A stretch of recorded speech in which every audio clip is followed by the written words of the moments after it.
I don't always do teachings for the Leading Leaders podcast, which are also series of teachings, meaning they all work together. But when I do, I like them to be powerful and impactful and deep.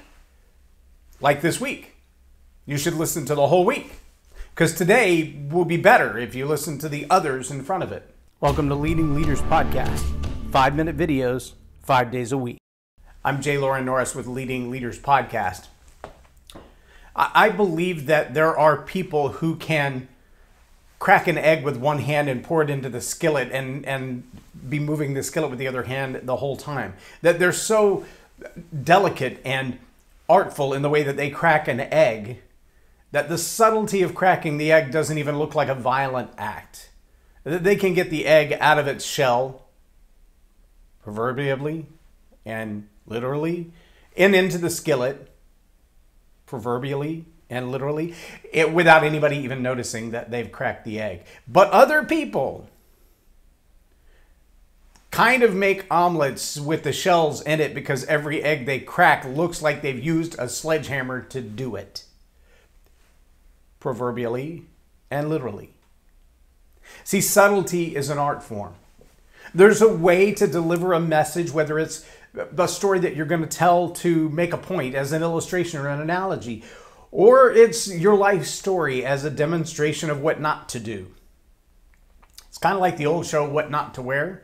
Sometimes just the right shawl or just the right scarf or just the right belt completely changes the visual image of a body shape. Sometimes a subtle pause can change the meaning of an entire sentence. And by changing that entire sentence can change the meaning of the paragraph. And by changing the meaning of the paragraph, a little aside, breaking of the fourth wall, can change the entire conversation. Imagine how many times in history the movement of one word could have changed everything. You've probably seen those various memes on all forms of social media. I've seen them on Twitter and on Facebook and on LinkedIn and all over the place, where there will be a sentence and just a comma in the wrong place, like the list that says, I love to eat, my dog, and chocolate. And if you leave out the comma behind eat, it looks like it says, I love to eat my dog and chocolate. And the subtlety of a missing comma changes the meaning altogether. You follow what I'm saying? See, there are times when we look at the things we've discussed this week, like the rhinoceros's horn that changes the way you view everything, your perspective, your perceptions, your confirmation biases, how those then become a part of the overall conversation, and everything that you think, every decision that you make is kind of put through the filter of cognitive dissonance, where it just doesn't seem to fit reality when it goes through your head. Meaning, you've seen it a certain way all of your life. And being able to see it a different way, well, that's complicated. I got up this morning to an argument between my two sons. The argument is about promptness. One of them stayed out too late last night. They both work in the same place. They both ride together to work, and they both get up at the same time, roughly.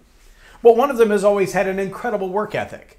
From the very first time he started working with me, gosh, over 10 years ago, I always pounded on them. Be on time, be on time, be on time, be on time, be on time. And on time doesn't mean when you're supposed to be there. That's actually being late. So you should be there early. And for him, early is half an hour early. Even if you can't clock in, even if you can't do any work until it's time to clock in, being there means being there not 5 minutes early, but 15 to 20 or 30 minutes early. The other son, on the other hand, the one who stayed out late, is the guy who shows up just in time. But he tends to work really, really fast, and so he gets everything done on time, and everybody's happy with his work quality. He just doesn't get in a hurry to get started. So one is dressed and ready and chomping the bit to get out the door, while the other one's trying to get out of the bed. And that creates a little friction. But see, the one who's ready to get out the door, his transmission is out. And so he doesn't have a ride without his brother. And so he gets really upset that his brother is not taking him out the door right now. I want to go right now. I'm ready to go right now. And I said, you know, the challenge that you have is that right now you have an attitude because, well, quite frankly, from your point of view, you're being denied what you want because what you want is to be early. But you're throwing a temper tantrum like a 5-year-old because you're not getting what you want. Let me just change that same statement in your mind just a little bit. Rather than saying, get in the car, it's time to go, maybe you should say, thank you for giving me a ride to work because I wouldn't have any other way to go. Amazing how subtly the decision, the behavior, the action, behind the confirmation bias, on the other side of the cognitive dissonance that says my reality is all jacked up because I'm not getting to work when I want to. So when we put those things in a little more proper perspective and start with, thank you for giving me a ride because it's a long walk. How a person does you a favor should be appreciated, not criticized. Now, granted, there are people that you ask them to do you a favor, and when they're done, you're like, you know what? Don't do me any more favors, please. Okay. But for the most part, when someone does you a favor, when they do you a solid, when they do a good thing for you, a thank you will completely change your attitude about the process of the favor, the outcome of the favor,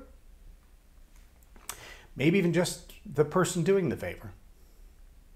See, it's subtlety. Subtlety in the way that we perceive. It's subtlety in the way that we communicate. It's subtlety that can change everything about our situation, our circumstances, our outlook on life, and our outcomes in life. Gratitude is probably the most subtle transition you could ever make, and one of the most powerful. Sure, you can go around smashing your eggs with a sledgehammer, trying to make omelets and sort out the eggshells. Or you can learn the art form of cracking the egg and getting it into the skillet without anybody ever knowing you cracked the egg. And the subtlety of communication that starts with thank you, with genuine appreciation, and that'll go a long way, especially when you're asking somebody a favor. So my request for you is really simple. Employ the subtlety of gratitude. Anytime you speak, anytime you teach, anytime you lead, start with the internal attitude at minimum that you're thankful that the person that you're talking to is listening. It'll change the way you approach what you say to them. And I promise you it will change the outcome of your desired influence and leadership in their life. Every time. I'm Loren Norris with Leading Leaders Podcast for Tell It Like It Is TV. Have a blessed day. Subscribe now for our extensive video library of leadership lessons promoting faith, family, and freedom.